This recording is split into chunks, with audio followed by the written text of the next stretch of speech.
বন্ধুরা কেমন আছো তোমরা সবাই? আশা করছি তোমরা সকলে খুব ভালো আছো, আমিও বেশ ভালো আছি। আজ হলো তোমার শনিবার, সপ্তাহের শেষ দিন। সকালবেলা এখন হবে গোবিন্দভোগ চালের খিচুড়ি, তার সাথে এখন আলুর দম হবে না আলু ভাজা আমি নিজে জানি না, এখন যেটা তাড়াতাড়ি মনে হবে সেটা করে দেবো। কারণ তনুদের আজকে অফিসে একটা ফিস্ট মতো করবে, কিন্তু রান্না বান্না করে না, বাড়ি থেকে যে যার মতো করে একটু খাবার নিয়ে আসবে। তো তনুর ভাগ্যে পড়েছে গোবিন্দভোগ চালের খিচুড়ি। বলছে তুই এক কাজ করবি জয়িতা, তুই একটু খিচুড়ি নিয়ে আসবি। তোর মা সেবারে খিচুড়ি আলুর দমটা খুব সুন্দর বানিয়ে দিয়েছিল। আর ওরা কেউ লুচি নিয়ে আসবে, কেউ ম্যাগি করে নিয়ে আসবে, কেউ পাস্তা করে নিয়ে আসবে। বলছে ও মা তুমি আমাকে একটু খিচুড়ি বানিয়ে দেবে? সকালবেলা ঘুম থেকে উঠে তাড়াতাড়ি এতটা রান্না করতে কষ্ট হয়? বলুন কিচ্ছু কষ্ট হবে না, সবাই যখন খেতে চাইছে ভালো লেগেছে তাহলে আমি এক্ষুনি বানিয়ে দিচ্ছি। তো চলো ফুলকপি দিয়ে একটুখানি গাজর দিয়ে টমেটো দিয়ে সব রকম দিয়ে খিচুড়ি করে দিই। বাড়িতে একটু বেগুন ভাজা করবো, দেখি ওদের অফিসের জন্য কি দেওয়া যায়, আলুর দম করে দেওয়া যায় কিনা। আর একটুখানি তোর বলছে চাটনি করতে, দেখি কতটা কি করতে পারি। আগে চল করে নিয়ে ঝটপট করে অনেকটা বেঁচে। আজকে যে আলুর দমটা করছি টোটালটাই হচ্ছে তোমার নিরামিষ করছি, ঠিক আছে? এমনকি আমি পেঁয়াজও দিইনি, এতে রসুনও দিইনি, সিম্পল শুধু একটু আদা, একটু টমেটো, একটু জিরে, একটু ধনে দিয়ে করছি। তবে খুব ভালো খেতে হয়েছিল জানো তো বন্ধুরা।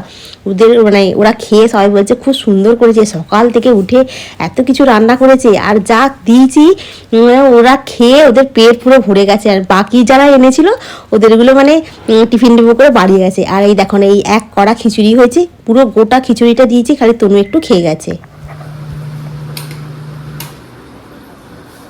আলুর দমটা হচ্ছে, চাটনিটা হয়ে গেছে। এখানে তোমার খিচুড়িটা ঠান্ডা হতে দেওয়া হয়েছে এই যে এখানে। আর ঘরের ভেতরে তনুকে খিচুড়ি দেওয়া হয়ে গেছে। তো আর সাথে হয়েছে তোমার ব্যাডমিন্টন পাপড় খোলা রেখে দাঁড়াও। ব্যাডমিন্টন পাপড়, এই পাপড়টা তনু কালকে নিয়ে এসেছে আসার সময়। পাপড়টা খেতে খুব ভালো জানো তো, একটা খেয়েই নি। এই হলো আলুর দমটা। এখন একটু হতে সময় লাগবে, কারণ চন্দ্রমুখী আলু কিন্তু হয়ে গেছে। একটুখানি সেদ্ধ হলেই আলুর দমটা হয়ে যাবে। একটু গরম মশলা, একটু ঘি, আলুর থেকে একটু ধনে পাতা দিয়ে দিলি। এই হচ্ছে আমার আলুর দম। আলুর দমের কালারটা কেমন হয়েছে? হ্যাঁ, গ্যাসটা বন্ধ করে গিয়ে একটু ধনে পাতাটা মিশিয়ে ওইদিকে দিয়ে আসে।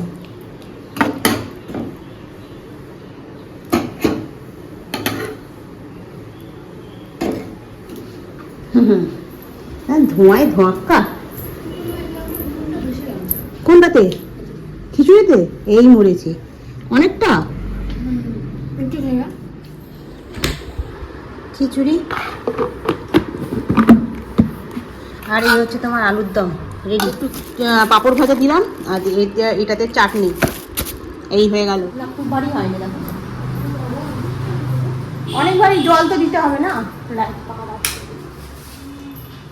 খিচুড়ি আছে কতটা, আলুর দম আছে, চাটনি, পাঁপড়, জল। এই ফাঁকাস করে আওয়াজ হচ্ছে, কি কিসে? ওই কাঁচের বোতলটাতে আওয়াজ হলো।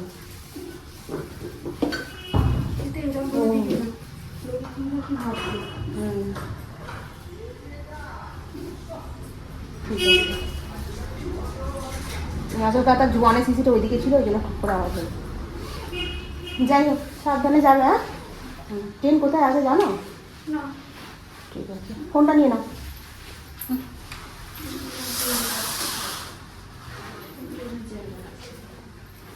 সকাল থেকে উঠে একদম তুমি বলছো তুমি কি রান্না করে দিতে পারবে? সকালবেলা অত খিচুড়ি আলুর দম খাইছি, ঠিক আছে করে দেবো, তুই দেখ না। তো সব তো করে দিলাম। পিঠটা তো ভালো হয়ে গেছে। তোরা আমি এরকম করে দিচ্ছি না, নিজেদের মধ্যে তো ফিস্ট করার ব্যবস্থা করতে পারছি বাড়ি থেকে।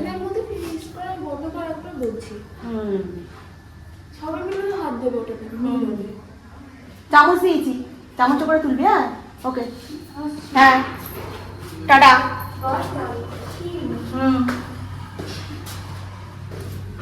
চল, আমার অনেক কাজ আছে। রান্নাঘরটা পুরো হই হই করছে একদম।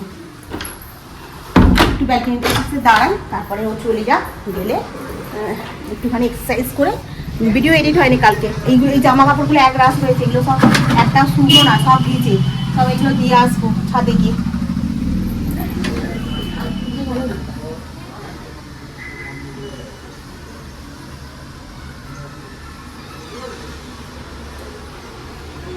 চলো এগুলো একবার ছাদে আগে তুলে দিয়ে আসি, দিয়ে এসে তারপরে তোমার যা করার করবো, কারণ ওগুলো পুরো ভিজে ডাল। আজকে দুপুরবেলায় মেনুতে করেছি ভাতে ভাত, কারণ তনুকে তো খিচুড়িটা সবটা দিয়ে দিয়েছিলাম, আমি নিজের জন্য একটু রাখিনি, কারণ গোবিন্দভোগ চালের খিচুড়ি এই সেদিনকে করলাম, আবার করেছি, আবার আছে, দূর আমার ভালো লাগছে না খেতে, বিরক্ত লাগছে। ওকে আলুর দম সব দিয়ে দিয়েছি, খালি একটুখানি রেখে দিয়েছিলাম, মুড়ি দিয়ে খেয়েছি, তখন আমি তোমাদেরকে আর দেখাইনি।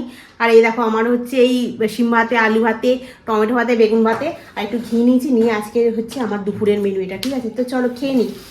গরম ভাত একদম ঠান্ডা হয়ে যাচ্ছে, আর এইরকমভাবে খেতে খুব ভালো লাগে না, ঘি দিয়ে হেভি লাগে। গুলুকেই আজকে বলছিলাম আজকে ঘি দিয়ে ভাতে ভাত খাবো, বলছে হ্যাঁ সেটা কখন বসাবি? এই তো বসিয়ে দেবো, দেখ না এইভাবে খেতে দারুণ হেভি লাগে। মাঝে মাঝে দেখে এরকম খেতে খুব ভালো লাগে। টুনটা আবার সিম ভাতে ভাতে খায় না, তো ওই জন্য খুব সমস্যা। ও যদি একটু খেত, মাঝে মাঝে খেতাম। আগে না কি করতাম, তখন ওখানে থাকতে, ওখানে তোমার হকিন্সের মধ্যে মুসুর ডাল আর চাল, একটু সর্ষের তেল, একটু আলু, যদি কোনো সবজি থাকে সবজি সব দিয়ে সিটি মেরে দিত, যেটা ফ্যানে ফ্যানের মতো ভাত হতো জানো, ওইটা দিয়ে খাওয়া হয়ে যেত নুন দিয়ে। চলো আমার মুখ থেকে আবার ভাত বেরিয়ে পড়ছে কথা বলতে বলতে, খুব খিদে পেয়েছে, খেয়ে নিয়ে পরে আবার আসছি। গুড ইভিনিং বন্ধুরা, তো আমি এখন চলে এসেছি রান্নাঘরে। তনু এসে গেছে অনেকক্ষণ আগে। ওরা আজকে সকালবেলা খিচুড়ি খেয়ে, আর ওরা সব যা নিয়েছিল সেগুলো সব খেয়ে এত একদম পেট ঢোল হয়ে গেছে, বলছে যে সন্ধ্যাবেলা আমরা কিচ্ছু খাবো না। আমি কিছু খাবি না? বলছে না। ঠিক আছে তাহলে আমি একটু চা করে খাই, বলে আমি একটু চা করলাম এখন। আর আজকে একটুখানি বেকারি বিস্কুট নিয়ে এসছিল। এই বিস্কুটগুলো ভালো লাগে না, সন্দেশ বিস্কুট বলে এগুলোকে, জানি আমার খেতে খুব ভালো লাগে। তো এখন এই চাটা করছি, করে এখন খাই, কারণ তনু ওর মতো করে পড়ছে।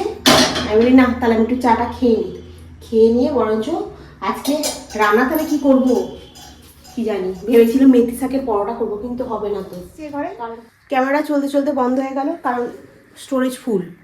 তো এখন বসে চাটা খাই, খেয়ে দিয়ে তারপরে রাতেবেলা আজকে মেথি শাকের পরোটা করবো বলেছিলাম, হবে না, কারণ ওর তো পেট ফুল। রাতেবেলা কি খাবে কি জানি, তো আমি আবার এখন চা বিস্কুট খাই, তারপর রাত্রিবেলা চা খাবে, তাই দেখা যাবে। এখন নাচানাচি চালু হয়েছে। তনু এখন রান্নায় কি করছে জানো? এখানে রান্নায় হচ্ছে তোমার রামেন। সন্ধ্যাবেলা থেকে এসে খিদে নেই, বললো আমার খিদে পাচ্ছে না। রাত্রিরে কি খাবি রে? কিচ্ছু খাবো না, রামেন। এরকম করে মশলা রেডি করেছে আবার রামেনের, ঠুং আওয়াজ করছে খালি। ও খাওয়ার আগেই মানে জিভ দিয়ে লাল বেরিয়ে যাওয়ার খা, তাই না? আমার এটা একদম ভালো লাগে না। আর আমি এই যে আমার ঘুগনি একটুখানি বার করে রেখে দিয়েছি, এটা খাবো। আর তার সঙ্গে কি খাবো? ওটা যেটা খাবি সেটা বানা, যেটা খাবি সেটা বানা, ঠিক আছে? আর আমি কি খাবো? সেদিনকে সেই করছিলাম, ওই পিঠে করেছিলাম, ওই ডালটা একটু রয়ে গেছে, আর এখানে আটা মাখা আছে, ঠিক আছে? এর মধ্যে এই ডালটাকে পুরো ভরে দেবো, দিয়ে আমি ভেজে আর ওই ঘুগনিটা দিয়ে খেয়ে নেবো। খাবি? কি আছে? আটা মাখা। আমাকে দিবি? আমাকেও দিবি, কেন তোকে দেবো? কত মশা রে বাবাই। চলো ও এখন রামেনটাকে করুক, তারপরে আমারটা করবো। ছাদ থেকে সব শুকনো হয়ে গেছে, বিকালবেলা গিয়ে সব তুলে নিয়ে এসেছি, নিয়ে এসে এই যেখানে সব পড়ে রয়েছে। সন্ধ্যা থেকে কি জানি কেন এনার্জি পাচ্ছি না, একদম কাজ করার এনার্জি পাচ্ছি না, বসে বসে। এই পরিবেশে আরেকটু বেশি করে রামেন অর্ডার করব, 300 টাকা। ঠিক আছে, তো চল এখন রাখি। ও ভ্যাজ করে বকেই যাক। আর কোনো আসায় বিস্কুট নিয়ে এসেছে, এখানে 2 প্যাকেট বিস্কুট নিয়ে এসেছে, একটা পোস্টের প্যাকেট নিয়ে এসেছে। ভালো লাগছে না। কি বলতো, চেষ্টা তো অনেক করছি, চেষ্টা করে এখানে তো কিছু মোটামুটি মানে সফলতা পাচ্ছি না, তবু চেষ্টা করছি, এটা থামাবো না, যেমন চলছে তেমন চলবে। কিন্তু ভাবছি জানো, সেই আগে যেমন শাশুড়ি বৌমার কন্টেন্ট তৈরি করতাম মনে আছে তো, ওগুলোতে দেখছিলাম মানে শর্ট ভিডিওগুলোতে বেশ ভালো ভিউ আসতো জানো। তো তোমরাই বলো তো, যে ওরকম আলাদা করে একটা চ্যানেল করে সপ্তাহে 2টো করে কি 3টে করে ওরকম যদি একটা শাশুড়ি বৌমার কন্টেন্ট তৈরি করে দিই কেমন হবে? তো তোমরা যদি সবাই বলো হ্যাঁ, তাহলে আমি একটা চ্যানেল ভাবছি খুলবো, খুলে ওখানে শাশুড়ি বৌমার মানে হাস্যকৌতুক যে কন্টেন্টগুলো হয় সেগুলো দেওয়ার চেষ্টা করব। কেমন হবে এটা মানে আমি মাথায় মানে নিয়েছি জানো, এখনও চ্যানেল খুলিনি, মানে খুলবো। আমি আগে তোমাদের থেকে মানে জিজ্ঞাসা করছি তোমরা কি বলো দেখি, সেই অনুযায়ী মানে খুলবো। আর সপ্তাহে 3টে করে ভিডিও দেবো ভাবছি। কেন বলো তো, বাড়িতে তো বসেই আছি, আর এর মধ্যে আমি সময় নিজেকে একটু বার করে নিয়ে নিজেকে আরও একটু ব্যস্ত করে থাকতে যাচ্ছি। কেন বলো তো, একাকিত্বটা না বড্ড আমাকে গ্রাস করে নিচ্ছে জানো। আজকে দেখো সুজি করেছি, আর এখানে একটুখানি ঘুগনি ছিল নিয়েছি, আর এই যে পুরি। আর তনুবুড়ির খাওয়া হয়ে গেছে। তনুবুড়ি কেমন লাগলো খেতে সুজি দিয়ে পুরিটা? দারুণ, ডাল পুরি। বন্ধুরা আজকে আমি এখানেই রাখি। গুড নাইট, খুব ভালো থেকো, সুস্থ থেকো, সাবধানে থেকো, টাটা।